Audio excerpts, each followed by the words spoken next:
வணக்கம். இன்னைக்கு நம்ம பார்க்க போகிற சமையல் ஒரு 5 நிமிஷத்தில் செய்யக்கூடிய ஒரு பூண்டு கார சாதம் எப்படி செய்யலாங்கிறத பார்க்கலாம். ரொம்ப ஈஸியாக இருக்கும். லஞ்ச் பாக்ஸ் கூட நீங்கள் இது மாதிரி செஞ்சுக்கலாம். பேச்சுலர்ஸாக இருக்கிறவங்க ஏதாவது லஞ்சுக்கு சாப்பிட்ணுன்னு நினச்சிங்கன்னா இது மாதிரி செஞ்சு சாப்பிட்லாம். சூப்பராக இருக்கும். வாங்க அதை எப்படி செய்யலாங்கிறத பார்க்கலாம். இப்போ ஒரு சின்ன மிக்ஸி ஜார் எடுத்துக்கலாம். இதில் பெரிய பல்லாக ஒரு 4 பல் பூண்டு சேர்த்துக்கலாம். 1 டீஸ்பூன் போல் கல்லுப்பு சேர்த்துக்கலாம். அதில் 1.5 டேபிள் ஸ்பூன் குழம்பு மிளகாத்தூள் சேர்த்துக்கோங்க. காரம் கம்மியாக இருந்துச்சுன்னா நீங்கள் எக்ஸ்ட்ரா மிளகாத்தூள் சேர்த்துக்கோங்க. இப்போ இது எல்லாத்தையும் நல்லா குறைன்னு அரைச்சிக்கலாம். தண்ணியெலாம் ஊற்றக்கூடாது. நல்லா அந்த பூண்டு வந்து நல்லா நைஸாக வர அளவுக்கு விட்டு நல்லா நைஸாக அரைச்சிக்கலாம். இப்போ பாருங்க, இந்த அளவுக்கு நல்லா நைஸாக அரைச்சாச்சு. பூண்டு வந்து கொஞ்சம் கூட தெரியல, இந்த அளவுக்கு இருக்கணும். இப்போ நல்லா வலிச்சு எடுத்துக்கலாம். அதை இப்போ ஒரு கடாயை எடுத்துக்கலாம். நல்லா தாராளமாக நல்லெண்ணெய் விட்டுக்கலாம்.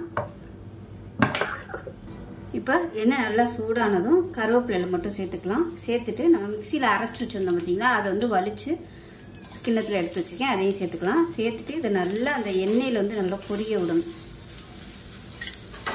அடுப்பு வந்து நல்லா குறைச்சே வச்சுக்கோங்க. கருக விட்டுறக்கூடாது. லேசாக அப்படி வதக்கி விட்டுட்டு கேஸ் அமர்த்திடலாம். அந்த சூட்லேயே வந்து சரியாயிடும். அடுப்புலேயே வச்சுருந்திங்கன்னா கருகி போயிடும். நம்ம குழம்பு மிளகாத்தூள்லாம் சேர்த்துருக்கிறதுனால நான் வந்து கேஸ் அமர்த்திட்டேன்.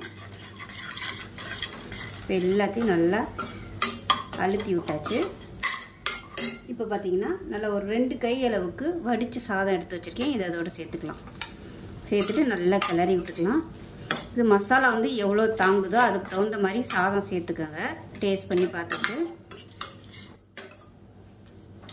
மசாலா அதிகம் தான் இருக்குது, அதனால் இன்னும் கொஞ்சம் சாதம் சேர்த்துக்கலாம். சாதம் மிஞ்சி போச்சுன்னா இந்த மாதிரி செஞ்சு வைங்க, டக்குன்னு காலி ஆயிரும். நான் வந்து இன்னும் ஒரு 2 கரண்டி அளவுக்கு சாதம் சேர்த்துக்கிறேன்.